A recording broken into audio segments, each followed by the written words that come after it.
5 seconds.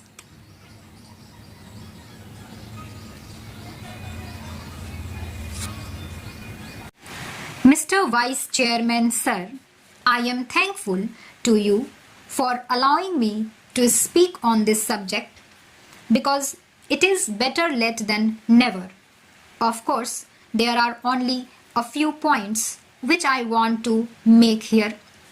Railway budget, to me, is another attack by the government on the general masses of the country when it has built the hopes of these masses.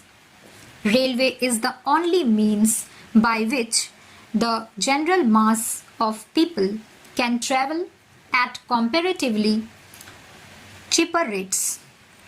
But every year you are raising the fare gradually to such a point that the railways no longer remain a transport for the poor people in the country. Fares for both the classes have been raised. Even the rate of platform ticket has been increased. The parcel rate has also been increased. In this way, government is trying to earn revenue at the cost of the sufferings of the people. Even such a hike in fares could have been accepted if the government had given proof of a sincere effort to improve the present state of affairs in the railway equally all over the country. In my state of Assam, the performance of the railway is the poorest of the poor, while Honorable Prime Minister talks of leading the country towards the 21st century at a high speed. The only meter gauge train, which is the only railway connection between Guwahati and Dibrugarh in Assam, takes 18 hours to run between these two places situated at a distance of about 500 kilometers only. So far as the northeastern region is concerned, the government seems to be very much apathetic. The meter gauge tracks in Assam were built by the Britishers, while in independent India, the whole country has been having broad gauge lines. In Assam, the broad gauge line has been extended up to Guwahati only. It was after the Chinese aggression that the railway bridge over the Brahmaputra was built and the meter gauge railway line on the north bank of the Brahmaputra was laid. Shall we have to wait for the rest to get the railway lines modernized and improved and extended? The existing meter gauge tract was built by the alien rulers to carry tea, coal and oil from the upper Assam area, and it was built not for the convenience of the people. Therefore, the line is running without touching the major towns. No new and improved railway tract has been built besides the earlier one built by the same alien rulers to connect the Barak Valley of the state. In most of the days, in the rainy season, this train does not run on this line. Whenever we demand improvement of the railways in Assam, the minister gives his prepared reply of dearth of funds. It is very much unfortunate.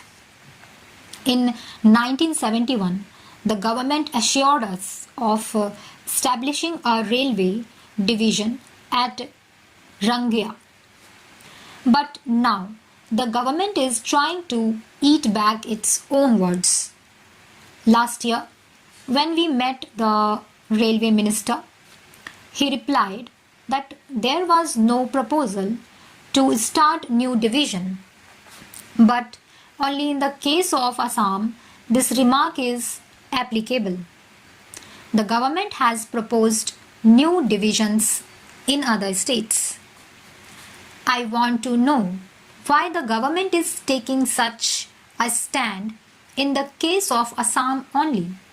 The demand for a bridge over the Brahmaputra has also been turned down on the plea of the constraints of funds. This bridge would connect the remote areas of Arunachal with the rest of the country and would help tremendously for the socio-economic development of the whole northeastern region.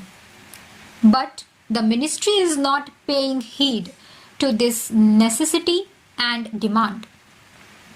The main railway tract is running through the city of Guwahati, and the state government as well as the people have been demanding to shift the tract from the middle of the city to a side. But the ministry is not in favor of doing so.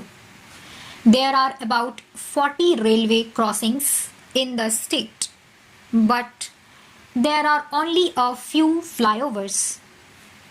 The government seems to be not interested at all in building flyovers for the safety of the people and for necessary speed in the day-to-day life of the state as a whole.